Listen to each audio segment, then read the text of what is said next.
Hello प्यारे बच्चों, क्या हाल चाल है हमारे। बढ़िया हो तो आइए शुरू करते हैं बेटा अगला चैप्टर इंडियन इकोनॉमिक्स का, जिसका नाम है इकोनॉमिक प्लानिंग। पिछला चैप्टर जो था वो ये था कि हमारा देश आजाद हो रहा था, हमारे देश की स्थिति क्या थी। अब हमारे देश आजाद हो चुका है। होने के बाद अब हमारी इंडियन गवर्नमेंट के सामने बहुत सारी सवाल खड़े हुए हैं कि हम अपने देश को, भारत देश को, जो कि इतना बड़ा देश है, उसको हम कैसे चलाएं। अब इसके लिए हमें क्या चाहिए कि बेटा प्लानिंग चाहिए कि इसके नाम दिया गया इकोनॉमिक प्लानिंग। अब इकोनॉमिक प्लानिंग क्या होती है? इकोनॉमिक प्लानिंग का मतलब होता है कि कंट्री को, अब हम अपनी इकोनॉमी को चलाने के लिए हम क्या क्या फुट स्टेप लेने वाले हैं, उसको बोलते हैं बेटा इकोनॉमिक प्लानिंग। इसके लिए एक कमेटी बनाई गई थी। जवाहरलाल नेहरू हमारे उन दिनों के प्रधानमंत्री रहे थे। In India, the idea of economic planning that became reality with the setting up of planning commission। याद रखिएगा जो जो अंडरलाइन कर रहा हूं। एक हमने प्लानिंग कमीशन बनाया था। कब बनाया था? ईयर 1950। ठीक है। और ये किसकी चेयरमैनशिप के अंदर था? ये मतलब किसकी देखरेख के अंदर था? Prime minister Pandit Jawaharlal Nehru. 2015 आया, मोदी जी का समय आया, उन्होंने प्लानिंग कमीशन को, याद रखिएगा, प्लानिंग कमीशन को रिप्लेस कर दिया और उसका नाम क्या रख दिया? नीति आयोग। इसका काम क्या है और इसके काम में क्या फर्क है बेटा? ये पहले क्या करता था, प्लानिंग कमीशन के पास सारी की सारी अथॉरिटी थी कि क्या हम करेंगे, कैसे करेंगे। इंडियन गवर्नमेंट उसको ब्लाइंडली फॉलो करती थी। नीति आयोग ऐसा नहीं करती है। नीति आयोग बस इसको फैसिलिटेट करती है। समझ रहे हो मेरी बात को? मतलब ऐसा नहीं है कि फुल कंट्रोल है, फैसिलिटेट करेगी। तो बस आप इतना याद रखिएगा कि प्लानिंग कमीशन कब आया था और उसको रिप्लेस कब किया गया था। समझ गए बात को? किस नाम से? नीति आयोग के नाम से। फिर हमने 5 ईयर प्लान बनाने शुरू करे कि हमारे देश के अंदर क्या क्या प्लान, कैसे कैसे हम आने वाले 5 सालों में कैसे काम करेंगे वगैरह वगैरह। ठीक है।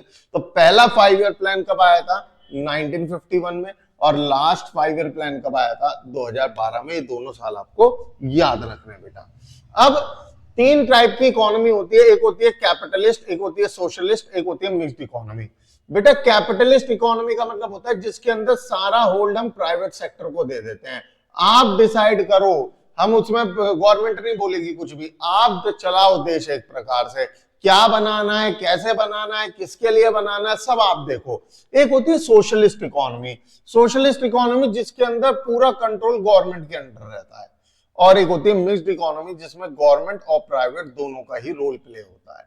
समझ गए मेरी बात को? अब देखो, हर किसी इकोनॉमी के फायदे थे, नुकसान थे। जैसे प्राइवेट सेक्टर के फायदे क्या थे? देखिए, प्राइवेट सेक्टर जो होता है वो प्रॉफिट मोटिव के लिए काम करता है और इससे हमारी इकोनॉमी को बूस्ट मिलता है, नो डाउट।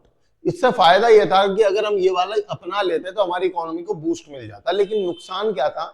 उन दिनों हमारे देश के अंदर बेटा गरीबी बहुत ज्यादा लेवल पे फैली हुई थी और प्राइवेट सेक्टर गरीबों पे ध्यान नहीं देता है, तो समाज के साथ भला कैसे होता? तो हमने प्राइवेट सेक्टर को मना कर दिया। फिर आया सोशल सेक्टर। हमने कहा चलो इसकी तरफ देख लेते हैं। तो सोशल सेक्टर का फायदा यह था कि इससे सोशल जस्टिस हो जाएगा, न्याय हो जाएगा, लोगों का भला हो जाएगा, लेकिन इकोनॉमी को बूस्ट नहीं मिलेगा, इसका ये नुकसान था। फिर हार थक के हमने बेटा अपना ली मिक्स्ड इकोनॉमी, जिसके अंदर गवर्नमेंट और प्राइवेट दोनों रोल प्ले करेंगे, यानी समाज के साथ भी न्याय होगा और हमारी इकोनॉमी को भी बूस्ट मिलेगा। इसलिए याद रखिएगा, इंडिया ने कौन सी इकोनॉमी अपनाई थी बेटा? हमने मिक्स्ड इकोनॉमी अपनाई थी। ओके सर जी। अब हमने प्लानिंग बनाई, मैंने आपको बताया ना 5 ईयर प्लान बने थे हमारे। 5 ईयर प्लान जो भी बनते हैं उसके, देखो, हर प्लानिंग में, हर प्लान में हम कुछ ना कुछ बदलाव जरूर करते हैं कि अब हम आने वाले 5 सालों में हम सोचे ये काम कर लें। ठीक है। लेकिन कुछ गोल्स, कुछ बातें ऐसी होती हैं जो कॉमन होती हैं, जो हर हर एक गोल में पाई जाती है, हर एक प्लानिंग में पाई जाती है, जिसका नाम होता है कॉमन गोल।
तो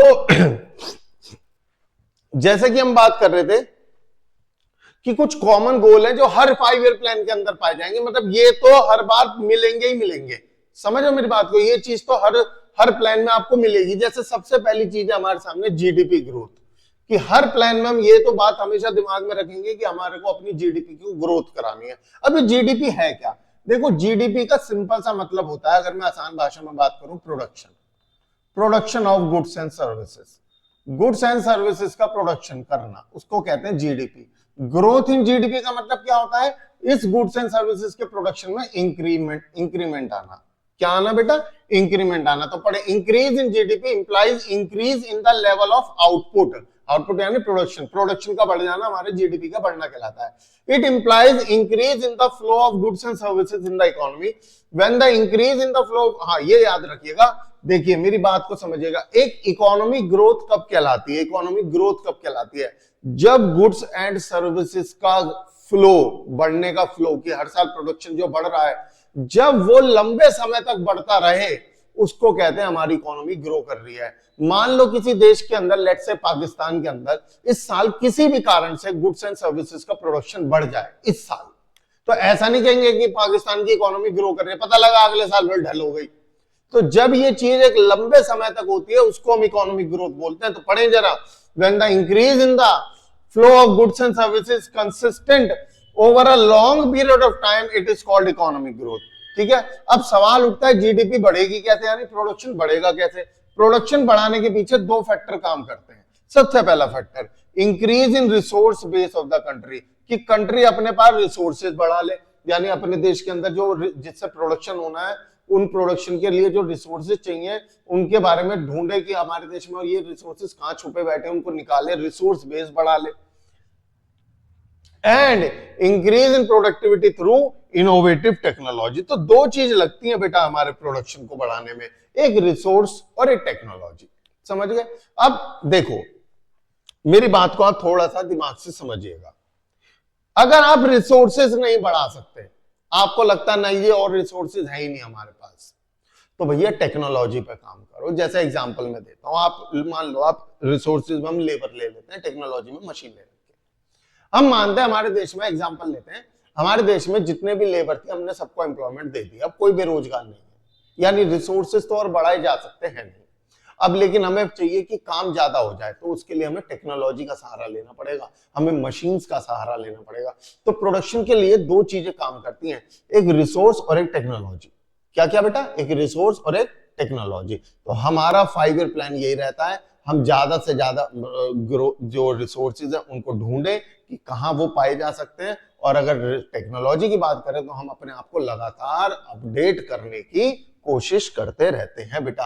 उसके बाद आता है मॉडर्नाइजेशन। अब मॉडर्नाइजेशन का मतलब क्या होता है? वही जो जहां से पिछला पॉइंट छोड़ा था वहीं से कंटिन्यू है।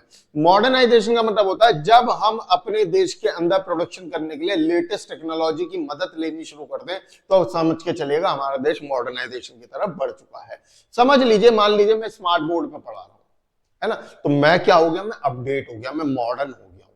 ठीक है ना? बहुत सारे टीचर ऐसे हैं, या व्हाइट बोर्ड पे पढ़ाता हूं, मैं उसकी बुराई नहीं कर रहा भाई, मैं भी व्हाइट बोर्ड पे भी पढ़ाता हूं, पर मैं एक बात कह रहा हूं बेटा, लोग किस नजर से देखता है, एक बच्चे किस नजर से देखता है जब इंस्टीट्यूट में यार भाई स्मार्ट बोर्ड पे पढ़ा रहे हैं यार, ये तो अपडेटेड है, फला टीचर तो व्हाइट बोर्ड पे पढ़ा रहा है, ये एक होता है बेटा, माइंड में ना चलती हैं चीजें।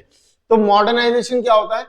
It refers to updating and adoption of modern technology। अपने आप को अपडेट करना, अपनी टेक्नोलॉजी को अपडेट करना और उसे अडॉप्ट कर लेना in the production, in the process of growth। As noted earlier, output can be increased either by increasing the pool of resources, या तो आप अपने यहाँ पे रिसोर्सेज बढ़ा लो प्रोडक्शन बढ़ाने के लिए, या अपने यहाँ पे नई नई टेक्नोलॉजी का यूज कर लो। ठीक है? Modernisation in the context of goals of plan in India was assigned a social angle as well. और याद रखिएगा बेटा एक चीज और है, मॉडर्नाइजेशन का मतलब सिर्फ टेक्नोलॉजी को अडॉप्ट करने से नहीं है कि लेटेस्ट टेक्नोलॉजी पकड़ लो ना, इसके साथ में एक चीज और आती है जो बच्चा भूल जाता है, वो है सोशल एंगल। हमें अपने समाज की नजर भी बदलनी पड़ेगी, जैसे कि हमारे को अपने समाज के अंदर ये अपनाना पड़ेगा कि वुमेन की वर्क प्लेस पे बहुत ज्यादा जरूरत है, हमें उनको भी मौका देना पड़ेगा। ये नहीं कि उनसे बस चूल्हा चौकटी करवा रहे हो तो आप मॉडर्न नहीं कहलाओगे। तो सोशल आउटलुक में चेंज आना भी बहुत ज्यादा जरूरी है। It refers to modernisation of social outlook, समाज की नजरों में भी चेंज आना जरूरी है। उसके बाद नेक्स्ट आता है self reliance and self sufficiency. बेटा रिलायंस दिमाग में आता है तो हमेशा पैसा आता है, तो रिलायंस कंपनी आपने सुनाई होगा, ठीक है। अब सुनो, हुआ क्या था जब हमारा देश मतलब गुलाम था, उसके बाद आजाद हुआ, तो हम ज्यादातर पिछले चैप्टर में मैंने आपको बताया था कि हम हर चीज के लिए ना विदेशों पे डिपेंड थे। पैसा चाहिए तो वहां से मांग रहे हैं, खाने पीने की चीजें चाहिए तो इंपोर्ट कर रहे हैं, तो हम कुछ जरूरत से ज्यादा ही डिपेंड थे। तो हमारा 5 ईयर प्लान ये भी था कि अब हम उन पे डिपेंड नहीं होंगे, हम सेल्फ रिलायंस होंगे। सेल्फ रिलायंस का मतलब होता है पैसों की जरूरत को खुद से पूरा करो, ना कि उधार लेके, जैसे पाकिस्तान भीख मांगता रहता है बेटा। और सेल्फ सफिशिएंसी का मतलब होता है एसेंशियल चीजों की भी पूर्ति हम खुद ही करेंगे, यानी कि एसेंशियल चीजें आइटम जैसे खाने पीने की वस्तुएं, गेहूं हो गया, चावल हो गया। अब सोचो हमारे देश में आज तो गेहूं चावल इतना उगता है कि हम अपने लिए तो अपना देश तो चला ही लेते हैं, बल्कि हम तो एक्सपोर्ट भी कर देते हैं। पहले ये सब चीजें हम इंपोर्ट किया करते थे, इस हद तक हमारे साथ समस्या थी। तो सेल्फ रिलायंस और सेल्फ सफिशिएंसी का मतलब होता है रिलायंस यानी पैसा, सफिशिएंसी यानी एसेंशियल आइटम। हम पैसों को लेकर के और एसेंशियल आइटम को लेकर खुद पे डिपेंड हो, ना कि किसी और के ऊपर डिपेंड हो। समझ गए। और अगर अब मैं आपको बता दूं, एक ईयर था बेटा 1965, अब मैं आपको बताता हूं जब आप किसी और पे डिपेंड हो जाते हो तो क्या होता है। एक ईयर था 1965, इंडिया और पाकिस्तान की लड़ाई चल रही थी और अमेरिका ने इंडिया को धमकी दी थी कि पाकिस्तान से वॉर बंद कर दो, वरना हम तुम्हारे को यहां से जो फूड सप्लाई भेजते हैं, तुम्हारे यहाँ पे जो खाना पानी भेजते हैं, वो बंद कर देंगे। सोचो बेटा, आप समझो, आप किसी देश के ऊपर अगर इस हद तक डिपेंड हो ना कि आपका खाना पानी भी वहां से आ रहा है, तो आपके ऊपर वो प्रेशर बनाएगा ही बनाएगा। उसके बाद आता है इक्विटी। इक्विटी का मतलब होता है जो हमारे देश में आज भी एक बहुत बड़ी समस्या है। हम हर चीज में हमने जीडीपी बढ़ा ली, हमने मॉडर्नाइजेशन कर लिया, लेटेस्ट टेक्नोलॉजी अपना ली, हमने जो इससे पहले हमने पॉइंट पढ़ा था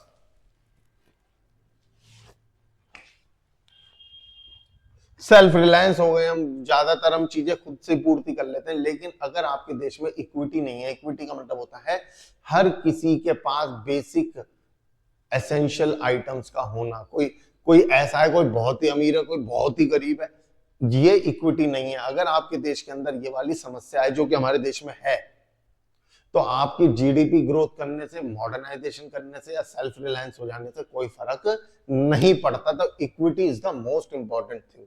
economic growth would become a meaningless exercise. देखा ना, इकोनॉमिक ग्रोथ यानी जीडीपी की ग्रोथ का लंबे समय तक बढ़ना। कह रहा अगर आपकी जीडीपी लंबे समय तक बढ़ भी गई तो ये मीनिंगलेस है if the benefit of growth accrue to only a handful of people in the society. अगर इसका फायदा कुछ ही लोगों तक पहुंच रहा है तो benefit of growth must spread all section of the society. हर किसी तक ये फायदा पहुंचना चाहिए, so that distribution of income becomes equitable. Equitable का देखो, एक होता है इक्विटेबल, इक्विटेबल का मतलब होता है कि क्या, एक मिनट,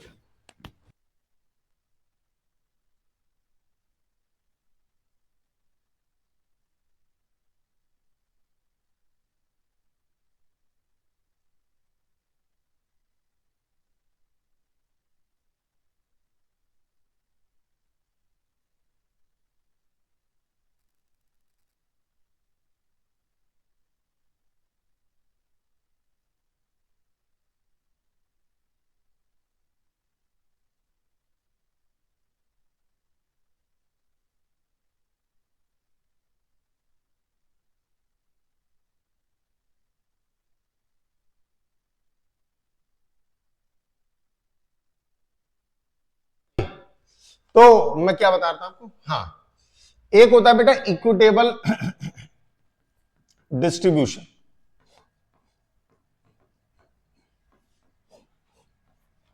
और एक होता है बेटा इक्वल डिस्ट्रीब्यूशन। बच्चों को लगता है ये दोनों चीजें एक ही हैं, नहीं बेटा। इक्वल डिस्ट्रीब्यूशन का तो मतलब हम ये कह रहे हैं कि देश के अंदर चाहे कोई डॉक्टर हो चाहे कोई पियोन हो, दोनों की सैलरी बराबर होनी चाहिए, दैट इज इक्वल डिस्ट्रीब्यूशन। और इक्विटेबल डिस्ट्रीब्यूशन का मतलब होता है कि इन दोनों की इनकम में बहुत बड़ा डिफरेंस नहीं होना चाहिए। जैसे एग्जांपल देता हूं, एक डॉक्टर जो होता है वो एक लेट से सर्जरी करने का आपसे लाख रुपए ले लेता है, एक सर्जरी करने का लाख रुपए ले लेता है, साल में पता नहीं कितनी करता होगा। और एक पियोन है, वो बेचारा पूरे साल में उसकी सैलरी 1 लाख रुपए है टोटल। ये बहुत बड़ा डिफरेंस है, बहुत बड़ा डिफरेंस। इसको करेक्ट करना कहलाता है इक्विटेबल डिस्ट्रीब्यूशन। समझिएगा मेरी बात को, इक्वल डिस्ट्रीब्यूशन पॉसिबल है ही नहीं। आप कैसे कह सकते हो एक पियोन और डॉक्टर की सैलरी बराबर हो जाए? हाँ, मैं ये जरूर कह सकता हूं उन दोनों में गैप कम होना चाहिए, इतना बड़ा गैप नहीं होना चाहिए, उसको बोलते हैं इक्विटेबल डिस्ट्रीब्यूशन। तो ये पढ़े जाना, बेनिफिट ऑफ ग्रोथ, ये कहां थे हम, इक्विटेबल डिस्ट्रीब्यूशन होनी चाहिए of income imply social equality and this was one of the principal objective of goal of planning in India। और हमारा ये प्रिंसिपल ऑब्जेक्टिव रहा था कि हमें कैसे भी करके इक्विटी मेंटेन करनी है, सभी लोगों तक फैसिलिटी पहुंच जाए, कुछ गिने चुने लोगों के हाथों में पावर ना रह जाए, इकोनॉमी का बेनिफिट सब तक पहुंचना चाहिए, दैट इज इक्विटी। ठीक है बेटा, तो ये हमारे बेटा 5 गोल्स थे, पेपर के अंदर बहुत पूछे जाते हैं, या सॉरी 4 गोल्स थे, पेपर के अंदर बहुत पूछे जाते हैं, GDP growth, modernisation, self reliance, self sufficiency और एक इक्विटी। उसके बाद अगला पॉइंट हमारे सामने आता है लैंड रिफॉर्म्स को लेके। अब हमने जमीनों को लेकर के हमारे सरकार ने कुछ रिफॉर्म्स करे, अब हम लैंड रिफॉर्म पढ़ेंगे, फिर टेक्निकल रिफॉर्म पढ़ेंगे, ऐसे ऐसे करेंगे। अब लैंड रिफॉर्म के अंदर सरकार ने क्या क्या करा, तो सबसे पहले सरकार ने करा बेटा, ध्यान से सुनना, एबॉलिशन ऑफ इंटरमीडियरी। याद है हमने पिछले चैप्टर में पढ़ा था ट्रायंगुलर सिस्टम, जिसमें एक एंड पे ब्रिटिश गवर्नमेंट बैठी हुई थी, एक एंड पे जमींदार बैठा हुआ था और एक एंड पे बेटा टिलर बैठा हुआ था, है ना। ये जमींदार बहुत लूटता था, जैसे इंडियन गवर्नमेंट आई सबसे पहले जमींदार को भगा दिया, और ब्रिटिश गवर्नमेंट और टिलर दोनों एक दूसरे के डायरेक्ट कॉन्टेक्ट में, ब्रिटिश गवर्नमेंट नहीं सॉरी, इंडियन गवर्नमेंट और टिलर ये दोनों आपस में क्या हो गए बेटा, डायरेक्ट कांटेक्ट में आ गए। इंडियन गवर्नमेंट ने इन टिलर को ही उस जमीन का मालिक घोषित किया और उनसे कहा कि अब आप जो कमाओगे अपने पास रखो, हमें तो एक अमाउंट का टैक्स जो कि नॉमिनल होता है वो हमें आप पे कर दीजिएगा। तो पहला इन्होंने चेंज लाई गवर्नमेंट हमारी, एबॉलिशन ऑफ इंटरमीडिएट। दूसरा, ceiling on land holding. Ceiling on land holding बेटा, सीलिंग का मतलब होता है बेटा मैक्सिमम, एक बंदे पे मैक्सिमम लैंड कितनी हो सकती है उसको बोलते हैं सीलिंग ऑन लैंड होल्डिंग। इससे फायदा ये हुआ कि कुछ लोग जो बहुत बड़ी बड़ी जमीन दबा के बैठे हुए थे उनसे वो जमीन छीनी गई, उन लोगों को उतनी जमीन दी गई जितनी गवर्नमेंट ने डिसाइड करी थी, और जो उनसे जमीन छीनी गई थी उन लोगों को दे दी गई जो बेचारे जिनके पास जमीन ही नहीं थी। तो इसको बोलते हैं सीलिंग ऑन लैंड होल्डिंग, बहुत अच्छा स्टेप था। उसके बाद consolidation of holding. Consolidation of holding का मतलब होता है कि बेटा मिलजुल के, आपके समझो आपकी एक जमीन, छोटा सा टुकड़ा उस गली में, एक छोटा सा टुकड़ा उस गली में और छोटा सा टुकड़ा उस गली में, किसी काम का है वो टुकड़ा तुम्हारे। इससे बेटर क्या है कि सरकार ने कहा देखो, मान लो ये राम की गली, राम की जमीन का एक टुकड़ा इधर है, एक इधर है, एक उधर है, उसके बराबर में शाम के भी हैं। तो सरकार ने कहा अरे भाई ये छोटे छोटे टुकड़ों को क्या करोगे, राम शाम को कहा देखो तुम सब आपस में मिलकर काम करो, तुम दोनों की इस वाली गली की जमीन तो राम को दे दो, उस वाली गली की दोनों जमीन शाम को दे दो, तो एक जमीन का एरिया बढ़ जाएगा, कुछ कर भी पाओगे। उसको बोलते बेटा कंसोलिडेशन ऑफ होल्डिंग। तो बाय 2004 ये डेटा याद रखना, 1633 लाख हेक्टेयर ऑफ लैंड वो जो है होल्डिंग कराई गई, उनकी कंसोलिडेशन कराया गया। रेगुलेशन ऑफ रेंट, यानी आप अगर कोई अब भी आपके यहाँ पे जमीन किराए पे काम कर रहा है, आपकी खेती पे खेत पे खेती कर रहा है किराए पे, तो आप उससे मैक्सिमम कितना रेंट ले सकते हो, उस खेत पे उगी हुई क्रॉप का मैक्सिमम 1/3। यानी मान लो उस खेत पे खेती हुई है 3 लाख, तो आप उसका 1/3 यानी 1 लाख रुपए ही रेंट के नाम का वसूल सकते हो, इससे ज्यादा नहीं। पहले के टाइम पे तो क्या होता था, ऐसा कोई सिस्टम ही नहीं था, बेचारा इतनी वो उगाता नहीं था जितना उस पर किराया चढ़ जाता था, जिससे वो आत्महत्या वगैरह कर लिया करते थे। कोऑपरेटिव फार्मिंग का मतलब होता है बेटा, सरकार ने इसको भी एनकरेज करा कि मिलजुल के फार्मिंग करो, मिलजुल के फार्मिंग करोगे तो आपकी जो है बाजार के अंदर पहचान बनेगी। जैसे कोऑपरेटिव फार्मिंग का बेस्ट एग्जांपल है हमारे पास गुजरात में अमूल मिल्क जो कोऑपरेटिव सोसाइटी है, इसका एक बहुत बड़ा एग्जांपल है। उसमें क्या होता है, आसपास के जितने भी दूधियां हैं वो सारे के सारे अपना मिल्क जो है वो अमूल कंपनी को देते हैं। तो एक कोऑपरेटिव, अब देखो ना अमूल कितना बड़ा ब्रांड बन चुका है, कितना बड़ा ब्रांड बन चुका है। तो कोऑपरेटिव फार्मिंग करने का यही फायदा है कि जब आप भी आलू उगा रहे हो, वो भी आलू उगा रहा है, वो भी आलू उगा रहा है, तो भैया संग मिलकर के बाजार में जाओ, आपकी जो है अलग ही रुतबा होएगा। कोऑपरेटिव फार्मिंग को प्रमोट किया गया, उसको बड़ा प्रमोट किया गया। क्यों? To enhance bargaining power of small holder, क्योंकि उससे आपकी बार्गेनिंग पावर बढ़ेगी, क्योंकि आपकी इज्जत बढ़ रही है बाजार के अंदर। समझ रहे हो मेरी बात को? जब आप जा रहे हो एक बैग में सामान लेके और एक जा रहा है पूरा टम्पू में सामान भर के लेकर के, तो किसकी इज्जत ज्यादा होगी? टम्पू वाले की ना। तो वो आपको हम टम्पू वाला बनाना चाह रहे हैं, उसके लिए आपको मिलजुल के फार्मिंग करनी पड़ेगी बेटा। ओके सर जी, नेक्स्ट चलते हैं। आगे क्या था हमारे पास? फिर आया हमारे पास टेक्निकल रिफॉर्म। सरकार ने अब टेक्नोलॉजी पे भी काम किया कि कैसे भी करके इस खेती को कैसे ऊपर लेकर जाया जा सके। खाली ये नहीं कि हमारे को तो बारिश पे डिपेंड होना है कि बारिश आएगी तो फसल उगेगी, वरना तो उगेगी नहीं। तो उसको हमने अपडेट करने के लिए अपनाया टेक्निकल रिफॉर्म, जिसकी वजह से हमारे देश में आया था बेटा ग्रीन रेवोल्यूशन। अभी आगे आएगा। तो उसके अंदर सबसे पहले क्या है? Use of HYV seeds, high yielding variety seeds. हमने ऐसे बीजों का इस्तेमाल करना शुरू कर दिया जो कि कम समय में ज्यादा प्रोडक्शन करके दे। हाँ, नो डाउट अब इसके बैड इफेक्ट दिख रहे हैं कि लोगों को जो खाने पीने की चीज आ रही है उसमें बहुत ज्यादा केमिकल मिला हुआ है वगैरह वगैरह, वो एक अलग चीज हो गई। लेकिन टेक्नोलॉजी के बेटा फायदे नुकसान होते ही हैं, मैं इसमें कोई नई बात नहीं है। तो HYV सीड्स का हमने यूज करना शुरू करा टेक्नोलॉजी के अंदर। Since 1965 ये ईयर याद रखना, high yielding variety seed started replacing the conventional variety, यानी कन्वेंशन यानी जो पुराने सीड्स थे उनको रिप्लेस कर दिया गया HYV सीड से। और ईयर याद रखना 1965। Use of chemical fertiliser. अब HYV सीड्स जो थे ना, बीज जो थे, अगर आप इसको जमीन में बोना चाहते हो बो दो, मना नहीं है, बो दो इनको जमीन में। लेकिन इनको बोने के लिए, इनसे फसल उगवाने के लिए आपको चाहिए था बेटा केमिकल फर्टिलाइजर्स। क्या चाहिए था बेटा? Chemical fertiliser. तो हमारे देश के अंदर केमिकल फर्टिलाइजर का भी बहुत यूज होने लग गया।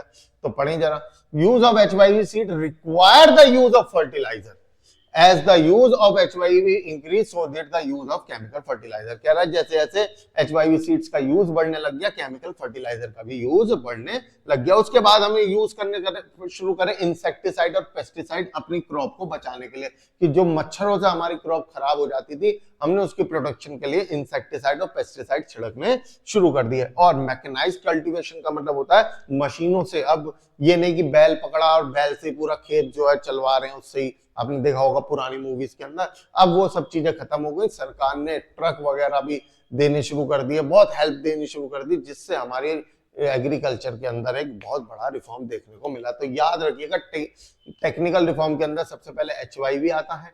HYV को बनाने, HYV सीड्स अगर यूज करने तो उसके लिए आपको लगेगा केमिकल फर्टिलाइजर, उसके बाद आपको लगेगा इंसेक्टिसाइड पेस्टिसाइड, ताकि मच्छरों से बचाया जा सके। और उसके बाद हमारे सामने आता है मैकेनाइज्ड मींस ऑफ कल्टीवेशन बेटा। उसके बाद अगला आ गया ग्रीन। अब इसकी वजह से हुआ क्या, हमारे देश के अंदर बम्पर खेतीबाड़ी होने लग गई, क्योंकि हमने इतना बड़ा रिफॉर्म लेके आ गए। उसको हमने रिफॉर्म को नाम दिया बेटा ग्रीन रेवोल्यूशन, हरित क्रांति।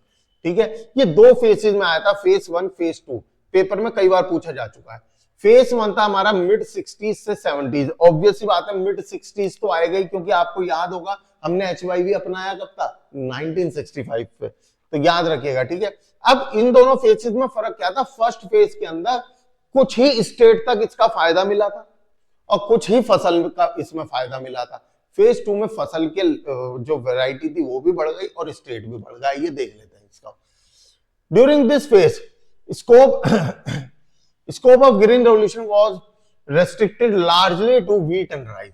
ज्यादा जो फर्स्ट फेज में आई थी हरित क्रांति, वो व्हीट एंड राइस में आई थी। समझ गया मेरी बात को? और किन किन स्टेट में आई थी? पंजाब में, आंध्र प्रदेश में, तमिलनाडु में, इन सब के अंदर। ठीक है बेटा। उसके बाद में फेज 2 के अंदर क्या था? फेज 2 के अंदर 70 से 80 इसके अंदर ग्रीन रेवोल्यूशन जो है वाइड स्प्रेड, यानी और ज्यादा फैल गया, covering most area of the country. Boss अपने जो है मोस्ट एरिया, ज्यादातर एरियाज में, पहले तो पंजाब, हरियाणा, आंध्र प्रदेश इन सब में था, अब और भी एरियाज में ग्रीन रेवोल्यूशन पहुंचा। And larger number of crops, और क्रॉप्स भी वैरायटी बढ़ गई, ये नहीं कि व्हीट और राइस पे ही था, मेज बाजरा ये सब भी उगने लग गए थे। During the second phase government provide loan to small farmer, छोटे छोटे फार्मर्स को लोन भी देने शुरू करे। क्यों? क्योंकि बेटा HYV सीड्स टेक्नोलॉजी की महंगी टेक्नोलॉजी थी, किसान के पास इतना पैसा नहीं था कि वो HYV सीड्स खरीद सके, इसके लिए सरकार उनको लोन देने लग गई at a very low interest rate and subsidised fertiliser and pesticide, और इंसेक्टिसाइड, पेस्टिसाइड, केमिकल फर्टिलाइजर ये भी सब्सिडाइज रेट यानी सस्ते रेटों में स्मॉल होल्डर फार्मर्स को पहुंचाया गया, सो दैट वो भी खेती करके और पैसा कमा सके। ठीक है बेटा, ओके सर जी, आगे बढ़ते हैं। अब गेन क्या हुआ ग्रीन रेवोल्यूशन का? तो सबसे पहला गेन था स्पर्टिंग क्रॉप प्रोडक्टिविटी, क्रॉप प्रोडक्टिविटी बढ़ गई। प्रोडक्टिविटी मैंने आपको बता रखा है, प्रोडक्टिविटी का मतलब होता है क्षमता बढ़ना, क्षमता बढ़ना। मान लो पहले इतनी बड़ी जमीन पे, मान लो इतनी बड़ी जमीन पे 10 किलो आलू उग रहे थे, अब इतनी ही बड़ी जमीन पे 100 किलो आलू उगने लग गए, उसको बोलते हैं बेटा प्रोडक्टिविटी का बढ़ना। तो यही हुआ था, क्रॉप प्रोडक्टिविटी बढ़ी हमारी। सब्सटैंशियल राइज इन एक्रियाज, एक्रियाज का मतलब होता है एरिया अंडर कल्टीवेशन। इसका मतलब ये होता है बेटा पहले जो जमीनें बंजर थी जिसमें हम खेती नहीं कर पा रहे थे, इस टेक्नोलॉजी की मदद से उन जमीनों को भी बंजर से उपजाऊ बना दिया गया, जिससे खेती करने की जगह और ज्यादा बढ़ गई। पहले कुछ ही जगह थी जिसपे खेती हो पा रही थी, अब उन बंजर जमीनों पे भी खेती होने लग गई, तो ये इसका एक फायदा था। Shift from subsistence farming to commercial farming, अब किसान जो थे वो शिफ्ट हो गए थे कि अब हम फार्मिंग को ना बेचने की नजर से देखेंगे कि इससे पैसा भी कमाया जा सकता है। पहले का किसान बड़ा भोला किसान था, बस वो ये चाह रहा था कि मैं उगा लूं, खा लूं, थोड़ा खिला दूं, बस दैट्स इट। अब किसान ऐसा नहीं देखता, किसान देखता है कि भैया किस फसल को उगाने में ज्यादा फायदा है, कमर्शियल। नजर बदल गई किसानों की। चेंज इन फार्मर आउटलुक, नजर वाली बात यहाँ है, यहाँ पे तो बस वो शिफ्ट हुए थे सब्सिस्टेंस फार्मिंग से कमर्शियल फार्मिंग पे। और बफर स्टॉक, हमारे देश के पास इतना स्टॉक आ गया, इतना स्टॉक आ गया फूड ग्रेन का कि हम खुद तो खा रहे थे, हम तो बल्कि विदेशों तक में सप्लाई। सोचो यार, एक तरफ तो हम कहीं से इंपोर्ट कर रहे थे, आज हम एक्सपोर्ट कर रहे हैं, कितना बड़ा बदलाव आ गया इसकी वजह से। अब ग्रीन रेवोल्यूशन के कुछ नुकसान भी थे, अभी हमने फायदा पढ़ा, नुकसान भी थे। सबसे पहले लिमिटेड क्रॉप, हर फसल में ये ग्रीन रेवोल्यूशन नहीं आया, कुछ ही क्रॉप्स में आया था। जैसे मेन जो था वो व्हीट एंड राइस ही रहा था एंड तक भी, गेहूं और चावल, समझ गए। इतना ज्यादा प्रोडक्शन जो है वो जूट, कॉटन, टी इनको उगने में नहीं हुआ था, सबसे ज्यादा व्हीट एंड राइस में हुआ था। दूसरा अनइवन स्प्रेड, अनइवन स्प्रेड का मतलब होता है किसी क्षेत्र में, किसी स्टेट में तो बहुत ही अच्छा हुआ था, किसी स्टेट के अंदर इतना कुछ खास नहीं हुआ था ग्रीन रेवोल्यूशन। किसी स्टेट के अंदर तो बहुत ही ज्यादा फसलें उगी थी, किसी में नहीं भी उगी थी। ठीक है ना बेटा, जैसे in the state like Punjab, Haryana, Maharashtra, Tamil Nadu, यहाँ पे तो बढ़िया बढ़िया हो गया, बहुत बढ़िया। लेकिन यूपी हो गया, बिहार हो गया, एमपी हो गया, उड़ीसा हो गया, इसका इंपैक्ट इतना सिग्निफिकेंट नहीं था, ज्यादा कुछ खास नहीं था। लिमिटेड फार्मिंग पॉपुलेशन, इसका मतलब यह है कि HYV टेक्नोलॉजी जो थी एक महंगी टेक्नोलॉजी थी, सरकार ने लोन भी दे दिए, सब कुछ कर दिया, लेकिन अभी भी किसान के पास इसको अपनाने के लिए अभी इतना पैसा उपलब्ध नहीं था। इसलिए HYV टेक्नोलॉजी का फायदा सिर्फ कुछ ही किसान उठा पाए थे, सारे किसान नहीं उठा पाए थे। और हमारे देश के अंदर गरीब किसान ज्यादा है, अमीर किसान कम है, और इसका फायदा अमीर किसान उठा गए, गरीब किसान वहीं का वहीं रह गए, नुकसान था इसका। इकोनॉमिक डिवाइड, इकोनॉमिक डिवाइड तो होना ही था, अमीर किसान और अमीर हो गया क्योंकि वो तो HYV भी खरीद पा रहा था, उससे वो और माल बना रहा था, बिक रहा था उसका तो बाजार में। और बेचारा जो गरीब किसान था वो वैसे पहले परेशान था, HYV आया तो वो खरीद नहीं पा रहा था, तो इससे अमीर और अमीर हो गया, गरीब किसान और ज्यादा गरीब हो गया, इकोनॉमिक डिवाइड और ज्यादा बढ़ गया बेटे।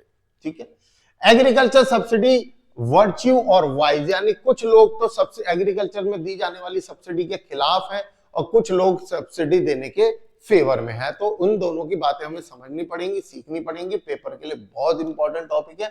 आइए देखें जरा, जिसने इसका वो करा अगेंस्ट जो थे, हमने उनके पास गए, मगर भाई तुम अगेंस्ट क्यों हो? तो उन्होंने पहला तर्क दिया huge burden on government finance, कह रहा भैया इसे बंद करो, अब ह्यूज बहुत ज्यादा गवर्नमेंट, देखो सरकार सब्सिडी देती है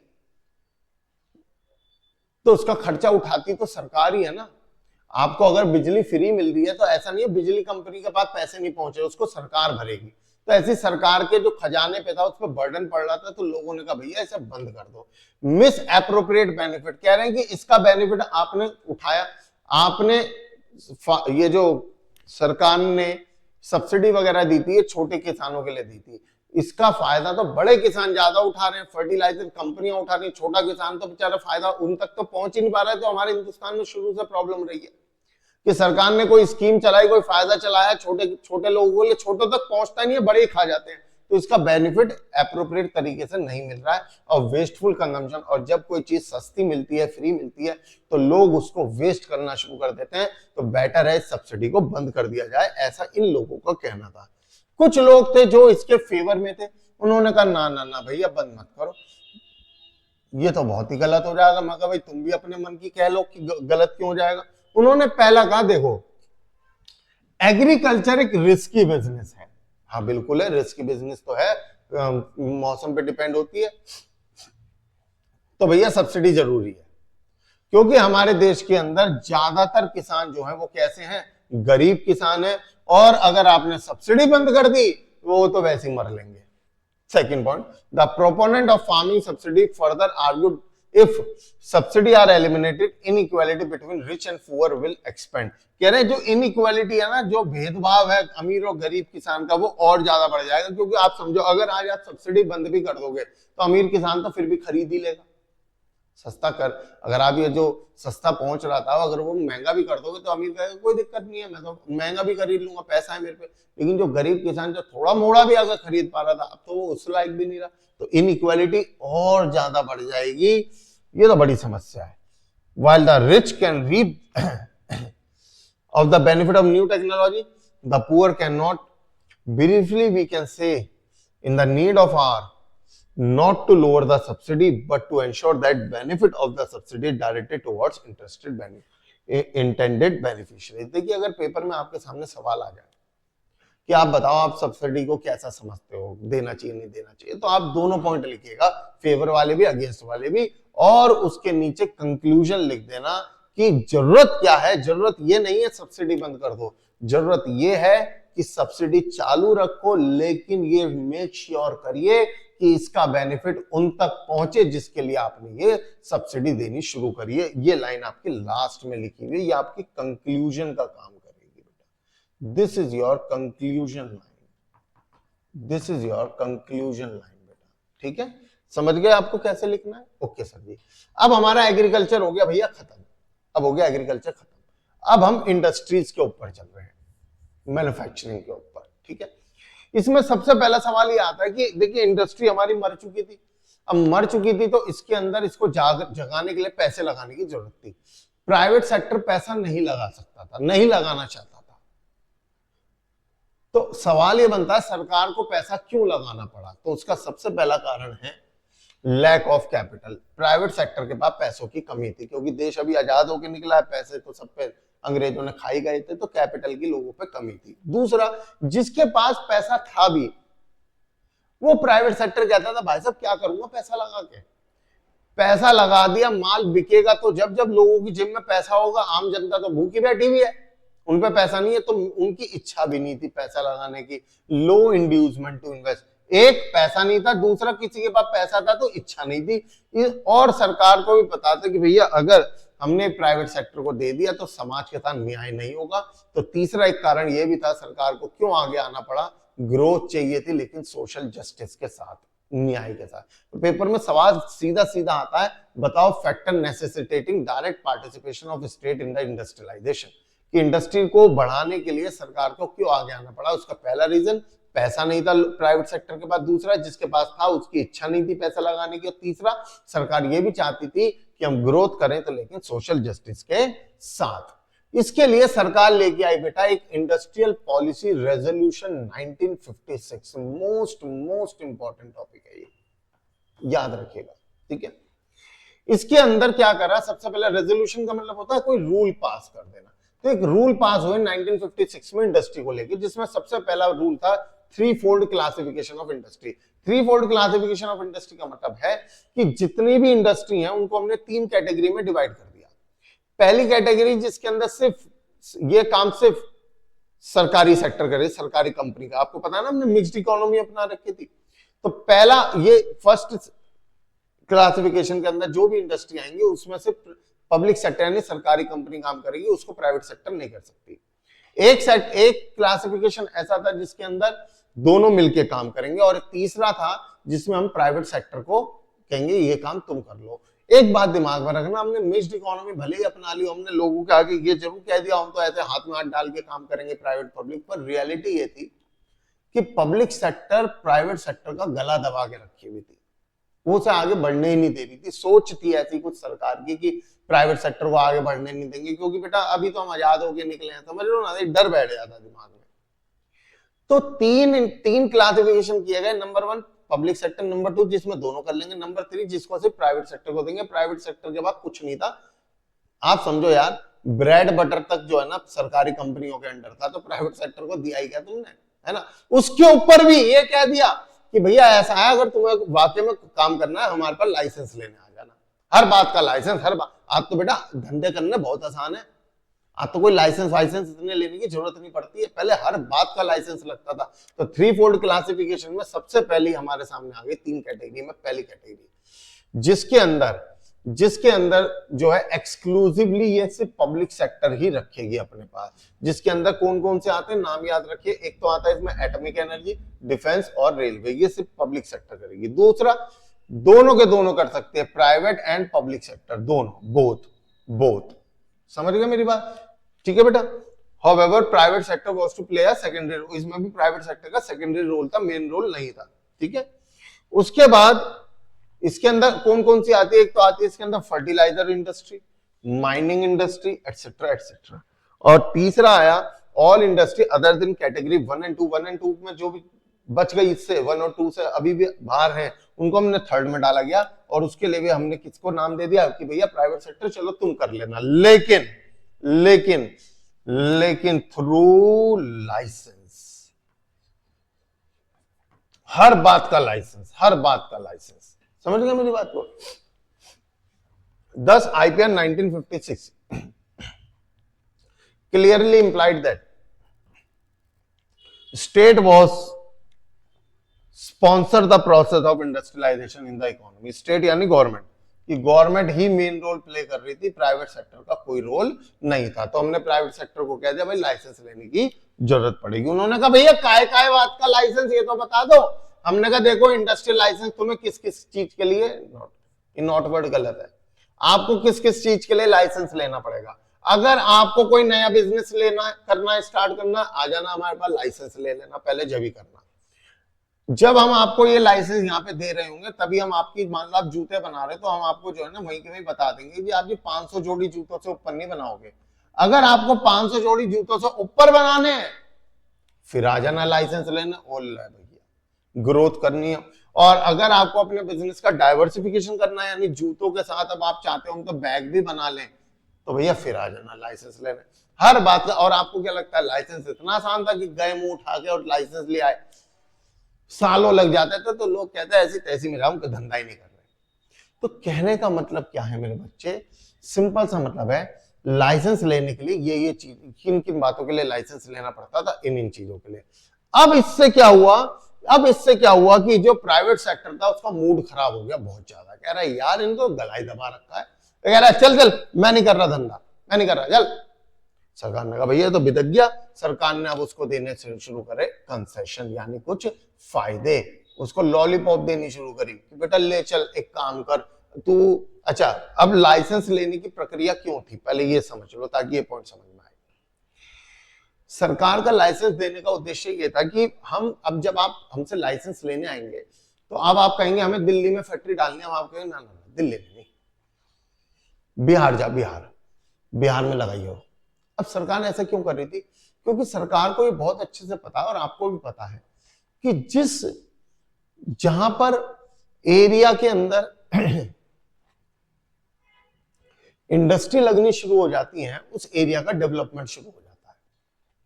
तो सरकार की मंशा ये थी कि मैं ये जब लाइसेंस लेने आएगा तो मैं इसको ऐसे एरिया में भेजूंगी जहां जो बैकवर्ड है, जिससे ये वहां का विकास कर सके, ठीक है ना। अब हमने उसको बिहार के लिए बोला कि भाई बिहार जा। ओ भाई विधज्ञा कह रहा मैं जा ही नहीं रहा भाई साहब, नौकरी कर लूंगा, भीख मांग लूंगा, काम ही नहीं कर रहा। सरकार कह रही भैया ऐसे कैसे चलेगा, सबके सब ये तो लड़ने पे उतर आए हैं। तो सरकार ने अब बेटा कुछ लॉलीपॉप देने शुरू कर दी। लॉलीपॉप जैसे कि सबसे पहले सरकार ने कहा देख अगर तू बिहार जाएगा तो हम तेरे से टैक्स नहीं लेंगे, तेरे को हम टैक्स हॉलीडे दे देंगे, जा खुश रह।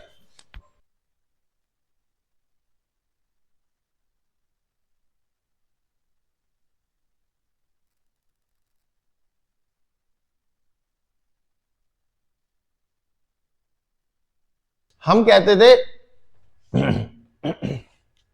हम तेरे से टैक्स नहीं लेंगे, जा 2 4 10 साल तक तेरे से टैक्स नहीं लेंगे। अब उसके मन में लालच आता है, वाह भाई टैक्स से बच रहा है, घर लेके जाऊंगा फायदा। हम तेरे को पावर सप्लाई यानी बिजली जो देंगे वहां पे सस्ती दे देंगे, जा। लॉलीपॉप दी जा रही है। लॉलीपॉप इसलिए दी जा रही है ताकि आपका मन ये हो कि चल भैया यही लगा ले फैक्ट्री, फायदा ही फायदा है।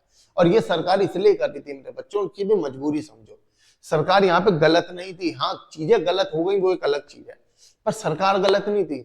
सरकार की मंशा सही थी कि हम इसको वहां भेजेंगे ना जहां पर डेवलपमेंट नहीं है, ताकि वहां फैक्ट्री लगाए, वहां का विकास होने लगे, वहां के आसपास के 4 लोगों को रोजगार मिलेगा, फायदा होगा।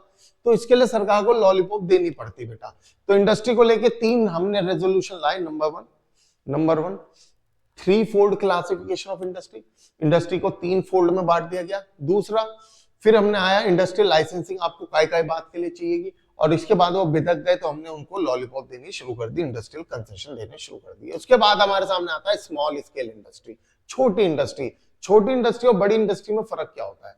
छोटी इंडस्ट्री जो होती है वो लेबर पे डिपेंड होती है, और बड़ी इंडस्ट्री जो होती है वो मशीनों पे डिपेंड होती है।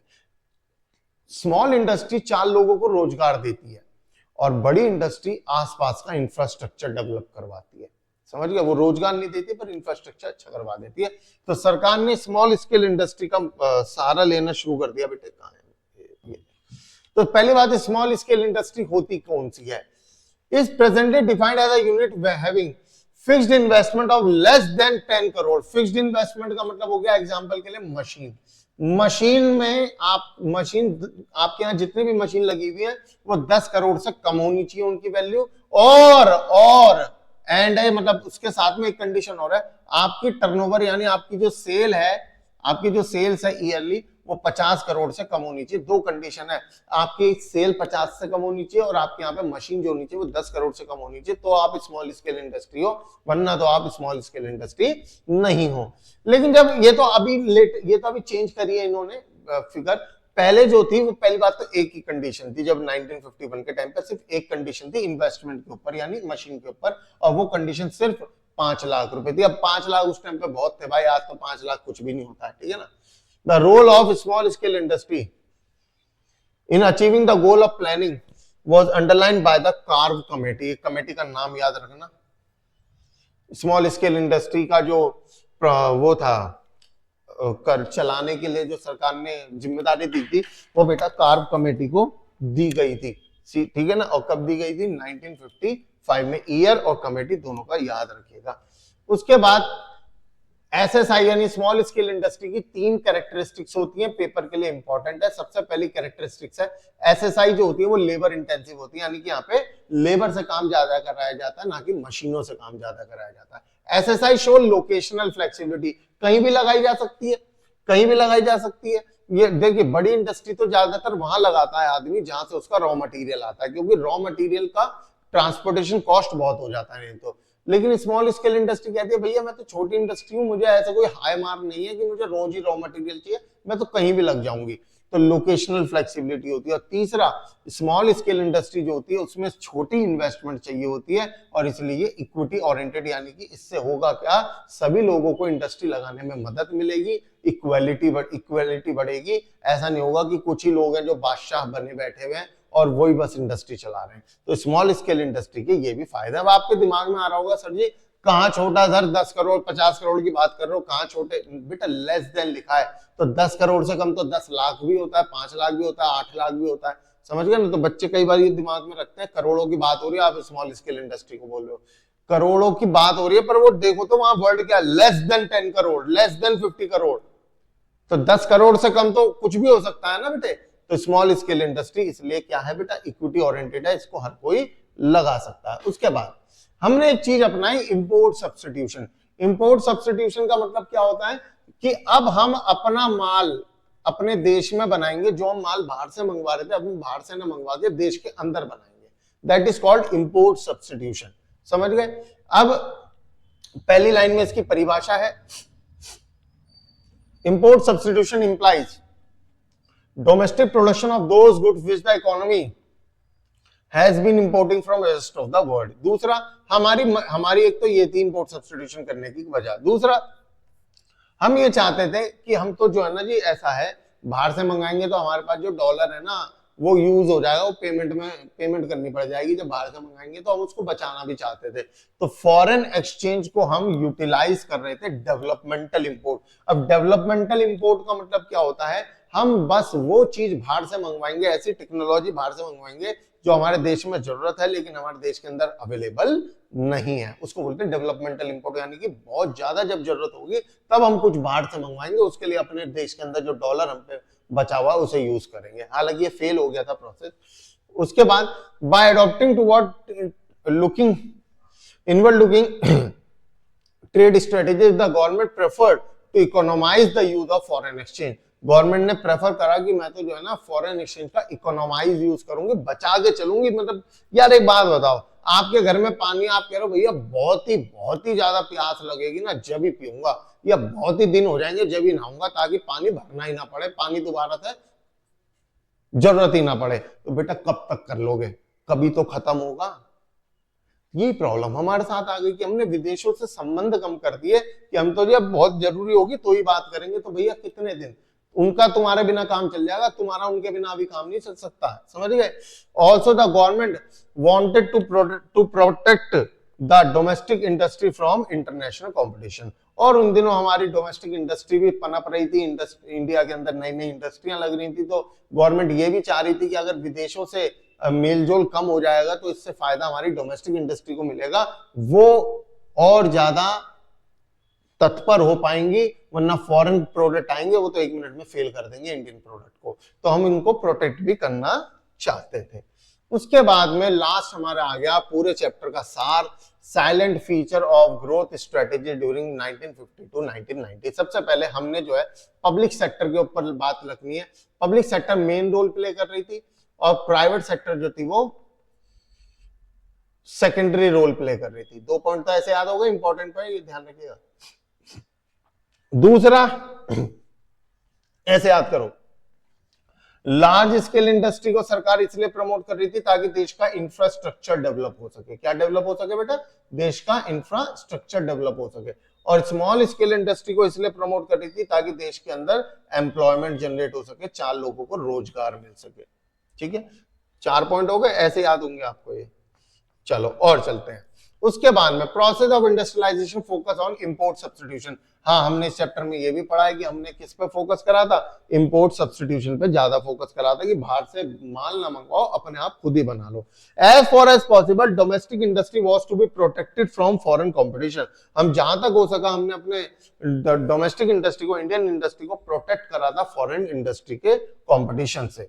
ठीक है ना। हैवी ड्यूटी ऑन इंपोर्ट, अब ये कैसे करा था? हमने ऐसे करा था कि हमने जो है ना इंपोर्ट, अगर हमने अपने हिंदुस्तानियों को समझा अगर आप विदेशों से माल मंगवाओगे तो हम आपके ऊपर बहुत टैक्स लगाएंगे उन प्रोडक्ट के ऊपर, तो आपका वो माल बिकेगा ही नहीं, है ना। और दूसरा था बेटा कोटा। बात को समझो, दोनों पॉइंट बड़े इंपॉर्टेंट पॉइंट माने जाते हैं। मैं इंडियन गवर्नमेंट हूं, आप इंडियन व्यापारी हो, आप विदेशों से माल मंगवाते थे, मैंने आपको समझाया, मैं भाई देखो मेरी बात सुनो, माल ज्यादा मत मंगवाओ, बहुत महंगा टैक्स लगाऊंगी, क्योंकि मैं इसलिए कर रही थी ताकि बाहर से आप माल, भाई तुम्हारे साथ जबरदस्ती तो कर नहीं सकते कि गोली मार देंगे अगर माल मंगवाए तो, आपको मजबूर कर देंगे। वो हमने मजबूर आपको टैक्स के थ्रू कर दिया कि भैया तुम मंगवाओगे इतना महंगा हो जाएगा, तुम बेच ही नहीं पाओगे अपनी दुकान पे उसको। लेकिन कुछ व्यापारी अब भी अड़ जलते कह रहे ना जी ना, हम तो महंगे वाला भी बेच लेंगे, हमें कोई दिक्कत नहीं है, जब कहीं नहीं मिलेगा तो ग्राहक हम पे आएगा, महंगा भी बिकेगा। सरकार ने कहा अच्छा बेटे तेज चल रहा है, तो सरकार ने कोटा सिस्टम भी लिया। कोटा सिस्टम यानी कि आप इस क्वांटिटी से ज्यादा बाहर से माल नहीं मंगवा सकते, लो कर लो, क्या करोगे। पहले तो टैक्स बढ़ा दिया, उससे भी बात नहीं बनी तो कोटा सिस्टम ला दिया। तो ये कुछ स्ट्रेटेजी थे, कुछ फीचर्स थे सरकार के 1950 से 1990 तक। 1990 पे ये चैप्टर क्यों रुक गया? क्योंकि बेटा अगला चैप्टर है 91, जिसके अंदर हमारे को इकोनॉमिक रिफॉर्म लेकर आने पड़े थे, क्योंकि हमारा देश परेशान हो गया था सरकार की इन प्लानिंग के वजह से। पढ़ाऊंगा मैं अगले चैप्टर के अंदर सब चीजें। तो कितने पॉइंट है टोटल बेटा, आप देख सकते हो। सबसे पहले public sector, private sector, large industry, small industry. तीसरा इंडस्ट्रियलाइजेशन, हमने फोकस करा कि हम तो इंपोर्ट सब्स्टिट्यूशन करेंगे। हम जहां तक हो सकता था विदेशियों से अपने डोमेस्टिक इंडस्ट्री को प्रोटेक्ट करना चाहते थे, उसके लिए हमने दो हथकंडे अपनाए। सबसे पहला हथकंडा, हमने टैक्स को बढ़ा दिया, और दूसरा हमने कोटा सिस्टम ला दिया। तो I hope that's all about this chapter. Yes, तो मेरे बच्चों ये हमारा सेकंड चैप्टर था। एक क्विक रिवीजन के तौर पे मैंने आपको एक कराया है, इसे करिए। मैं हर क्लास में आपको याद दिलाता रहूंगा। इसके बाद हम इन हर चैप्टर के सारे इंपॉर्टेंट क्वेश्चंस करेंगे। जैसे अकाउंट्स में फोड़ा था, ऐसे इकोनॉमिक्स में भी फोड़ेंगे, चिंता मत करना। तो मिलेंगे मेरे बच्चों नेक्स्ट क्लास में। See in the next class, take care, goodbye, Radhe Radhe बच्चों।